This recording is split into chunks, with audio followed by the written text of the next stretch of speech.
그 안에서 너희도 진리의 말씀 곧 너희의 구원의 복음을 듣고 그 안에서 또한 믿어 약속의 성령으로 인치심을 받았으니 이는 우리 기업의 보증이 되사 그 얻으신 것을 속량하시고 그의 영광을 찬송하게 하려 하심이라. 아멘. 우리 잠시 기도합시다. 이 시간 성령님 함께하여 주시옵소서.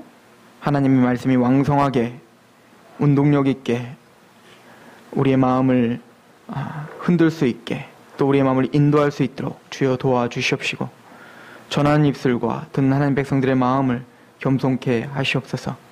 예수 그리스도의 이름으로 감사하며 기도합니다. 아멘. 우리가 성부, 성자, 성령 하나님의 구속 사역에 대한 이야기를 보고 있습니다. 특별히 성령님은 우리가 지난 시간에 상고한 대로 우리에게 믿음을 주시고 또 우리를 하나님의 뜻 가운데 그 구원이 이루어질 수 있도록 역사하시는, 즉 적용하시는 역할을 하십니다. 특별히 우리가 구원 사역을 재창조 사역이라고 이야기를 해요. 재창조. 이거는 단순히 의미론적인 게 아니라 실제적으로 재창조 사역입니다. 우리가 보통 구원을 받은 것을 이제 중생했다라고 표현하고 거듭났다라고 표현하죠. 즉 우리 죽어 있었을 때는, 허물과 죄로 죽어 있을 때에는 아무리 복음을 전하고 또 아무리 가르쳐줘도 들리질 않습니다. 복음을 알 수도 없고 복음을 깨달을 수도 없어요. 그래서 예수님께서 우리에게 약속하신 대로 물과 성령으로 거듭나지 아니하면 하늘나라를 볼 수가 없는 겁니다. 즉 성령님이 우리를 살리셔야 돼요. 영이 다시 살아나야 우리는 복음이 들리고 그 복음을 믿을 수 있고 그 복음에 순종할 수 있는 겁니다. 그래서 거듭났다 또 중생했다라고 하는 것은 우리 인간의 힘으로 하는 게 아니라 온전히 하나님의 사역임을, 특별히 성령님의 사역임을 성경은 가르쳐주고 있죠. 너희는 새로운 피조물이라 이전 것은 지나갔으니 보라 새 것이 되었도다 라고 표현했어요. 그리고는 말합니다. 너희에게서 난 것이 아니요 오직 하나님께로부터 났다 이렇게 표현을 합니다. 즉 우리가 거듭나고 새로운 생명을 얻고 우리가 이렇게 복음에 감격할 수 있는 것은 바로 성령님에 의해서 우리가 중생하게 되고 거듭나게 됐기 때문에 가능한 겁니다. 보통 우리가 중생이라고 하는 단어를 쓸 때에 이 헬라어로 파리게네시아라는 단어를 써요. 파리게네시아가 중생이라는 단어입니다. 이거는 파린이라고 하는 단어와 게네시아가 합쳐진 말입니다.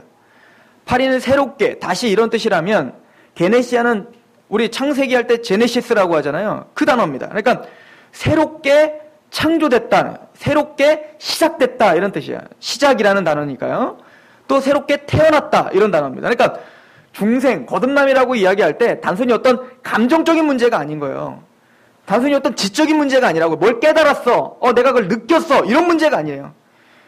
우리가 중생했습니다, 거듭났을 때 했을 때는 완전히 새롭게 재창조된 거예요. 완전히 새로워진 겁니다.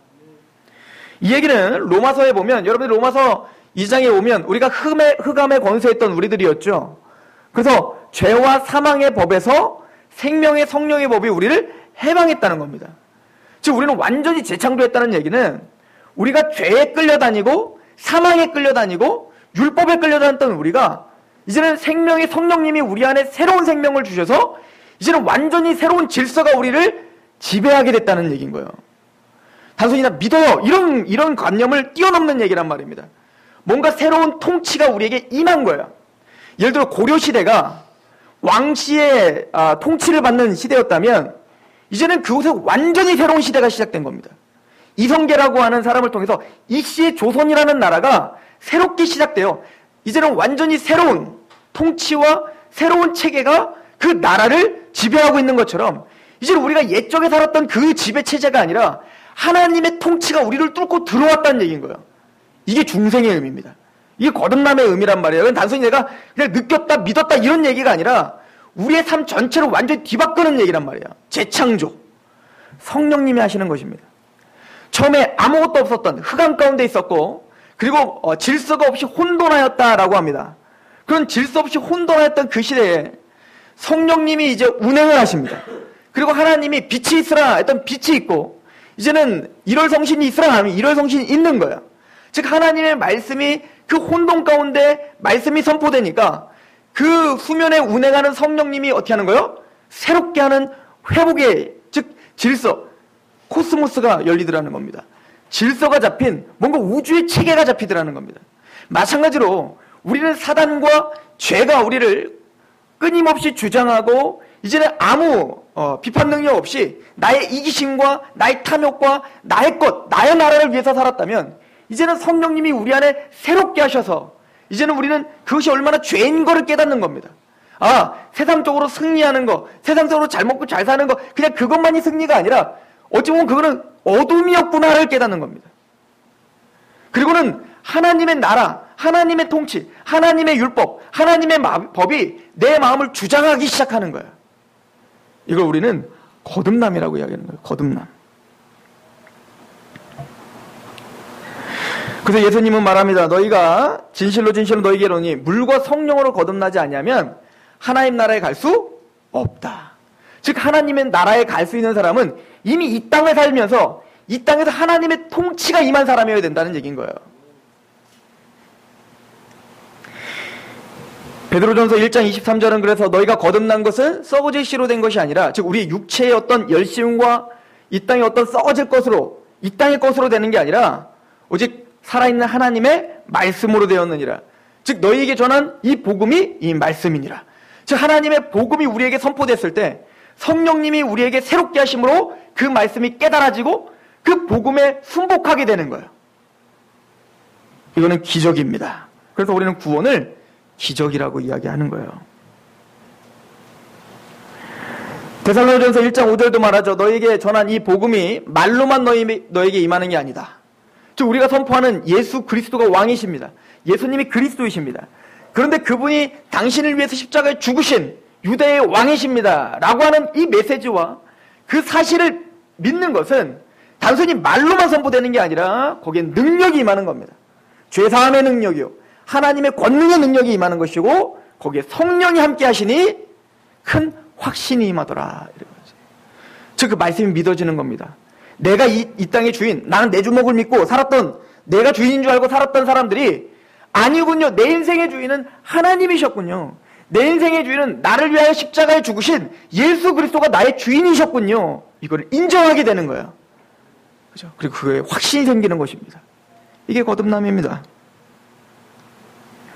그래서 성령님이 우리에게 거듭나게 하시고 중생케 하시고 그 역사를 이렇게 여러 가지로 표현을 하는데요.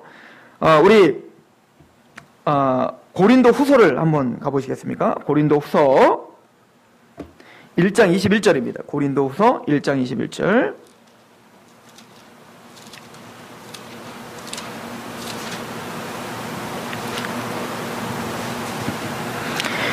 고린도후서 1장 21절, 22절까지 우리 같이 봉독하겠습니다. 시작. 우리를 너희와 함께 그리스도 안에서 굳건하게 하시고 우리에게 기름을 부으신 이는 하나님이시니 그가 또한 우리에게 인치시고 보증으로 우리 마음에 성령을 주셨느니라. 이거는 성령님이 우리에게 행하시는 일들의 목록들을 본 거예요. 첫 번째는 뭐 하시죠? 21절에 우리를 너희와 함께 그리스도 안에서 굳건하게 하십니다. 복음이 너에게 말로만 임하는 것이 아니라 능력과 성령과 큰 확신, 그 복음이 확실함을 믿어지게 하는 거예요. 굳건하게 하는 겁니다. 믿어지게 하는 겁니다. 그 말씀이 내 안에 인쳐지게 하는 겁니다. 그리고는 두 번째는 뭐 하십니까? 기름을 부으시다. 이렇게. 우리에게 뭐 하세요? 성령이 기름을 부어주시는 거예요. 기름을 부음을 받는 것은 구약시대에 세 가지 직제만 기름을 부음을 받습니다. 왕, 제사장, 선지자입니다. 그 세 가지 직제는 하나님의 기름을 부음 받은 자들이에요. 그래서 왕과 선지자와 제사장은 기름을 부음 받은 자라는 말이 또 그리스도라는 뜻이에요. 메시아, 기름 부음 받은 자, 그리스도, 이게 바로 기름 부음 받은 자예요. 그래서 구약의 왕은, 구약의 선지자는, 구약의 제사장은 다 누구를 가리켜 얘기하는 거예요? 예수님의 모델이 되고 예수님의 모형이 되는 겁니다. 그래서 우리가 구약의 제사장의 이야기와 왕의 이야기와 또 선지자의 이야기를 통해서 누굴 배웁니까? 예수 그리스도, 기름 부음 받은 그 그리스도를 우리는 배우고 있는 거죠. 그렇게 기름을 부음을 받는 겁니다. 그래서 이 기름 부음 받는다는 것은 대단히 중요한 얘기인 거예요. 이사야서 61장에 보면 이사야 선지자가 예언을 했습니다. 주 여호와의 영이 내게 내리셨으니 이는 여호와께서 내게 기름 부으사 가난한 자에게 아름다운 소식을 전하게 하려 하심이라. 나를 보내사 마음이 상한 자를 고치시며 포로된 자에게 자유를, 갇힌 자에게 노임을 선포하며 여호와의 은혜의 해와 우리의 하나님의 보복의 날을 선포하여 모든 슬픈 자를 위로한다. 메시아에게 이제는 성령님이 기름 붓듯 부어지면 이제는 은혜를 선포하게 되는 겁니다. 아름다운 소식이 전파되고 또 상한 자를 고치고 포로된 자를 자유에게 주고 또 갇힌 자를 노예에게 해방을 주는 역할을 하신다는 거예요. 이걸 누가복음 4장 18절에는 예수님이 자기에게 본인에게 딱 적용을 시켜주시죠. 그래서 누가복음 4장 18절은 주의 영이 내게 임하셨으니 기름 부으사 포로된 자가 자유를, 눈먼 자가 다시 보게 됨을, 눌린 자가 자유케 됨을, 주의 은혜를 전파하게 하려 하심이라. 그리고 이 글들이 오늘 너희 귀에 응하였다. 즉 성령님에게, 예수님에게 세례를 받을 때 성령님이 임하셨습니다. 그 성령님이 임하신 것을 예수님 뭐라고 해석하시는 거예요? 바로 나에게 기름을 부어주셨다. 그래서 예수님이 가는 곳마다 정말로 포로된 자가 자유케 되고 상한 자가 병을 낫죠. 그래서 예수님이 병을 고쳐주시는 겁니다. 가는 곳마다 귀신이 쫓아나가는 거예요. 이걸 통해서 많은 사람들이 그런 겁니다. 아니, 당신은 사단의 힘을 빌어 사단을 쫓았다고. 그때 예수님 말하죠. 어떻게 같은 집안끼리 싸우냐. 지금 병든 자가 고침을 하고 또 귀신이 쫓아내지고 이런 죽은 자가 일어나고 이런 모든 것은 이사야의 예언의 성취다. 이 얘기는 이제 예수님을 통해서 그 기름 부음 받은 자 예수님을 통해서 이제는 뭐요? 하나님의 통치가 이 땅에 임했다라고 하는 것입니다. 그런데 오늘 고린도후서 1장 22절을 다시 한번 읽어보시면 21절을 다시 한번 읽어보시면 우리를 너희와 함께 그리스도 안에서 굳건하게 하시고 우리에게 뭘 부어주셨어요? 기름을 부어주셨어요. 예수님에게만 그 기름이 부어진 게 아니라 그 기름을 누구에게도 부어주셨다고요? 예수님과 같이 우리에게도 부어주신 겁니다. 즉 예수님이 세례를 받으실 때 성령이 한량없이 기름이 부어주신 것처럼 우리가 예수 그리스도를 믿을 때 성령 세례를 받을 때 즉 예수님의 십자가 복음을 들을 때 복음이 말로만 임한 게 아니라 거기에 누가 임하시는 거죠? 성령이 임하실 때 우리는 뭘 받은 거예요? 기름 부으심을 받은 거예요. 이거는 어떤 특별한 은사자에게만 주어지는 게 아니라 우리가 성도라면, 우리가 예수님을 믿고 있다면, 우리가 하나님의 사람이라면 모두가 다 뭐요? 기름 부음을 받은 자라라고 말하라고요. 그러므로 예수님이 왕이요, 제사장이요, 선지자이시죠. 그래서 통치자이시며 또 선지자인 것처럼 하나님의 말씀을 맡아 대언하고 또 제사장처럼 죄인과 하나님을 화목하게 하는 그 특권이 있었던 것처럼 구원받은 하나님 백성들이 작은 예수로서 그래서 우리를 그리스도인이라고 부르는 거죠. 우리가 그렇게 기름 부음 받은 자로서 왕으로서 당당하게 하나님의 말씀을 선포하는 거예요. 대리자로. 또 뭡니까? 선지자로 하나님의 말씀 복음을 선포하는 자고 또 제사장으로 이제는 우리가 예수님으로 말미암아 하나님과 화목하게 된 것뿐만 아니라 화목하게 하는 직분을 받았으니 화목하게 하는 말씀을 선포한다. 우리는 왕이요, 제사장이요, 선지자예요. 그래서 베드로 사도는 우리에게 뭐라고 합니까? 여러분들에게 왕 같은 제사장들이라고 이야기하고 있는 것입니다. 우리는 기름 부음 받은 자들이에요. 성령님 우리에게 그 믿음을 굳건하게 하실 뿐만 아니라 그 기름을 부어주십니다. 그리고 22절에 이렇게 이야기합니다. 그가 또한 우리에게 인치시고 보증으로 우리 마음에 성령을 주셨다.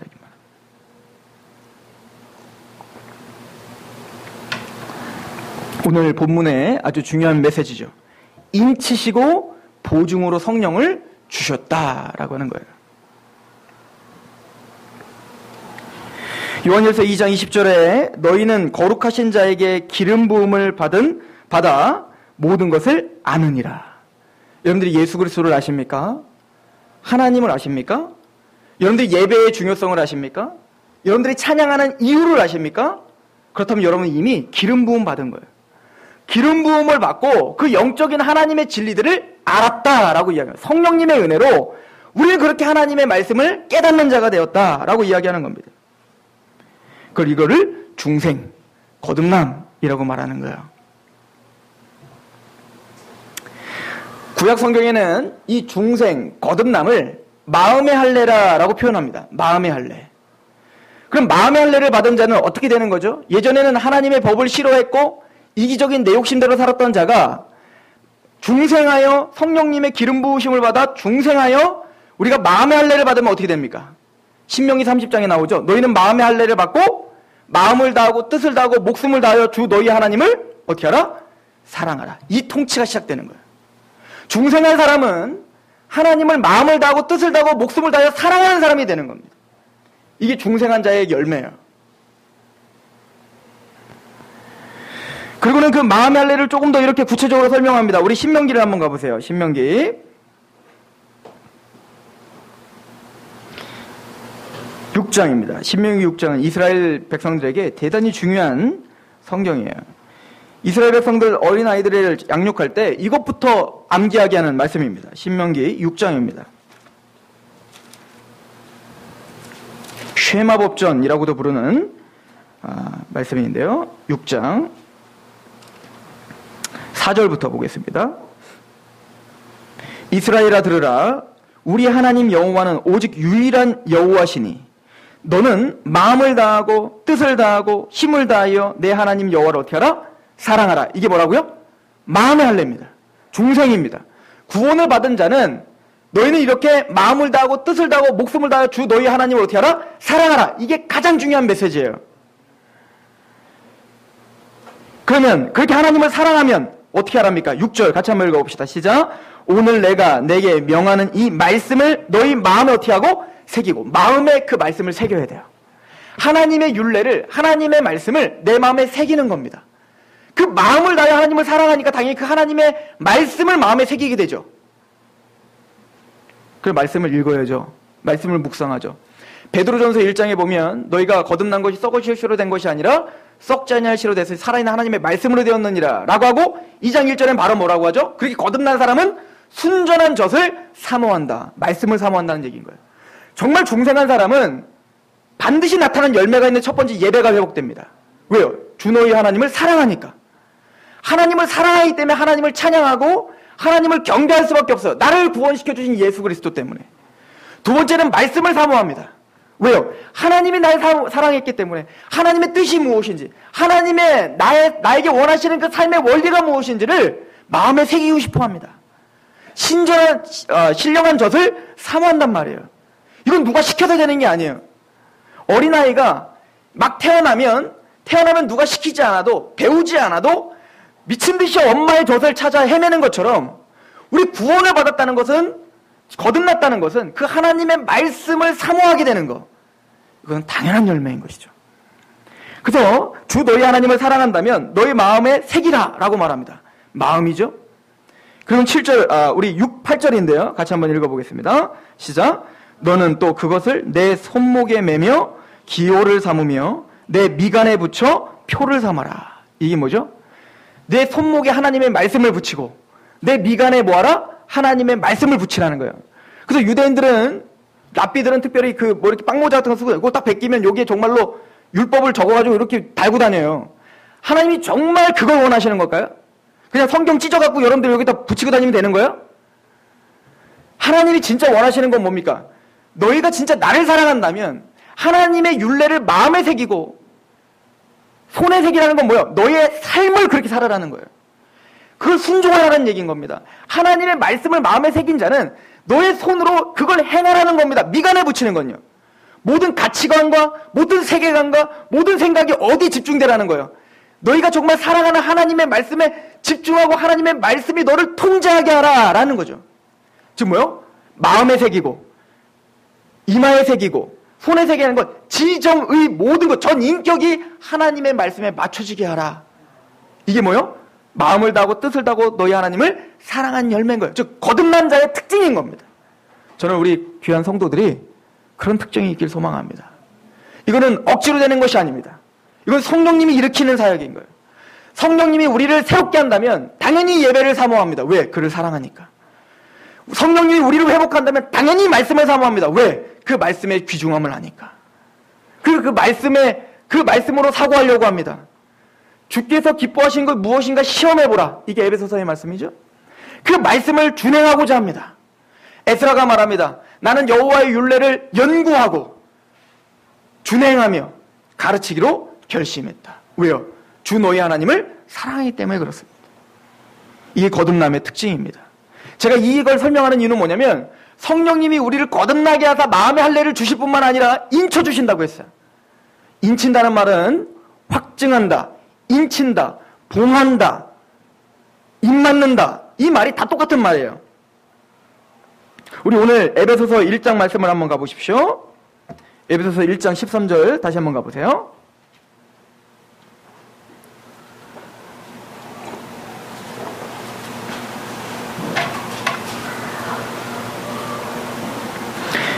그리스도 안에서 너희도 진리의 말씀 곧 너희의 구원의 복음을 듣고 그 안에서 또한 믿어 하나님의 은혜로 믿어졌죠? 그때 누가 오세요? 약속하신 성령으로 뭐 하십니까? 인친다 라고 말합니다. 인치신다. 이거는 이미 에스겔서 36장에 예언된 말씀이에요. 에스겔이 뭐라고 예언했냐면 너희는 맑은 물을 뿌려 정결하게 하고 굳어진 마음이 부드러워지며 하나님의 성령, 하나님의 영이 임한다. 그래서 하나님의 율례를 행하게 된다. 이렇게 이야기를 합니다. 그런 것처럼 즉 하나님의 복음을 믿는 그 하나님의 백성들에게 성령님은 우리 안에 오셔서 뭐 하세요? 인쳐주십니다. 인친다는 말은 스프라기조라고 하는 말이에요. 인치다, 증명하다, 봉인하다, 입맞다 이런 말씀들입니다. 여기서 계시록 5장 1절을 한번 가보세요. 계시록 5장 1절에 가면 우리가 잘 아는 말씀들이 있죠? 요한계시록 5장 1절 내가 봄에 보좌에 앉으신 이의 오른손에 두루마리가 있으니 안팎으로 썼고 7인으로 봉하였더라 이러죠. 이 봉하였다는 말이 뭐죠? 아무도 열지 못하고 아무도 보지 못하도록 완벽하게 어떻게 한 거야? 차단해버린 거예요. 그죠? 꽉 차단해서 아무도 손을 못 대게 해버린 거죠. 이게 뭐예요? 스프라기조라고 써있는 이거 스프라기조예요. 즉 성령님이 우리 안에 뭐 하시는 거예요? 인쳐주신다는 것은 우리를 딱 봉해버리는 겁니다. 즉 우리의 구원을 확신케 하는 거예요. 그리고 그 구원에서 떨어지지 못하도록 성령님께서 우리에게 스프라기조 그러니까 코팅을 해버리셨다는 코팅 아무것도 변질될 수 없도록 우리를 완전히 봉해버리는 겁니다. 열어 제칠 수 없어요. 어떤 사람도 나도 어떤 사탄도 우리의 구원을 열어 제칠 수 없습니다. 왜요? 누가 봉했기 때문에? 성령 하나님이 우리를 인쳐주셨기 때문에 그렇습니다. 계시록 3장 12절에 보면 예루살렘의 이름과 나의 새 이름을 그 위에 기록하리라. 이긴 자에게 새 예루살렘의 이름과 예수 그리스도의 이름이 기록된다라고 표현하고 있어요. 자, 우리 14장을 한번 가보십시오. 요한계시록 14장.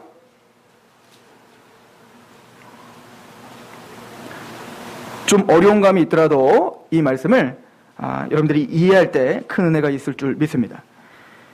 계시록 14장 우리 1절부터 5절까지 한번 읽어보겠습니다. 14만 4천에 대한 이야기입니다.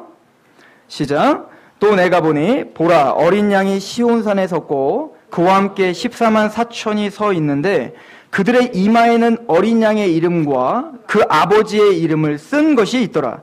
내가 하늘에서 나는 소리를 들으니 많은 물소리와 같고 큰 우레소리와도 같은데 내가 들은 소리는 검은 고 타는 자들이 그 검은 고를 타는 것과 같더라.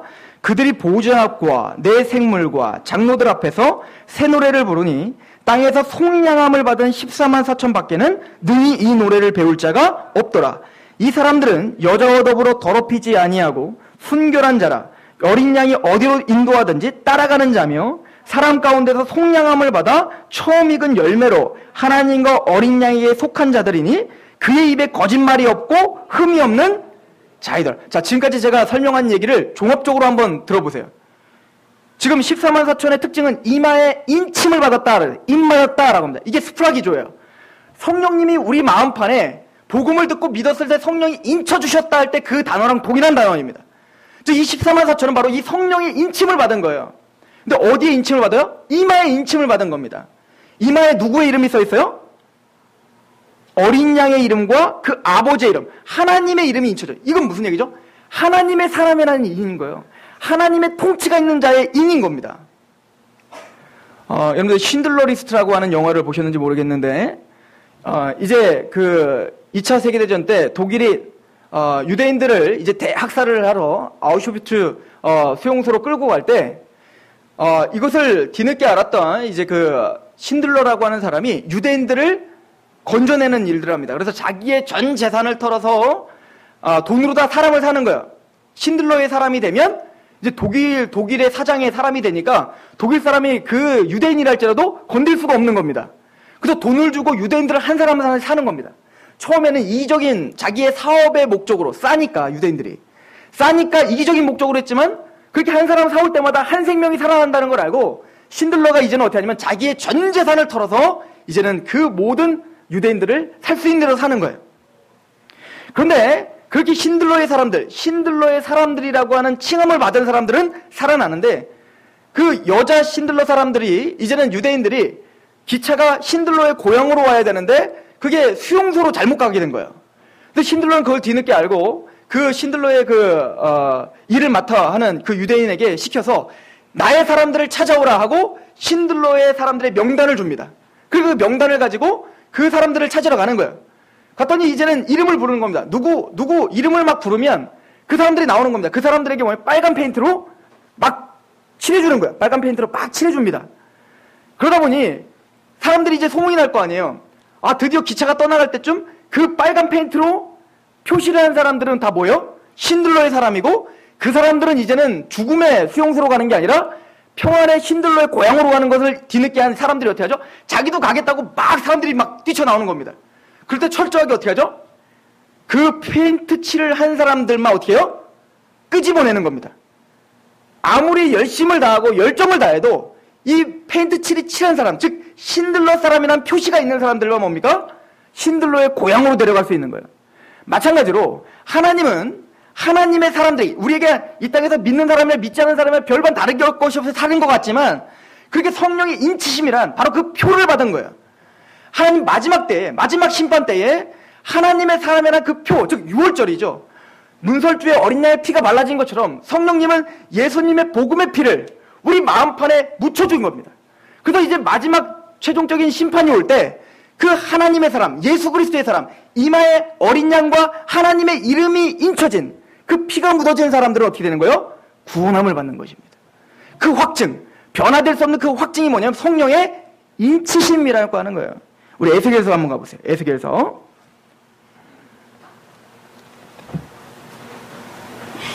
이런 이야기들은 신약에만 있는 게 아니에요. 구약에도 동일한 이야기를 하고 있습니다.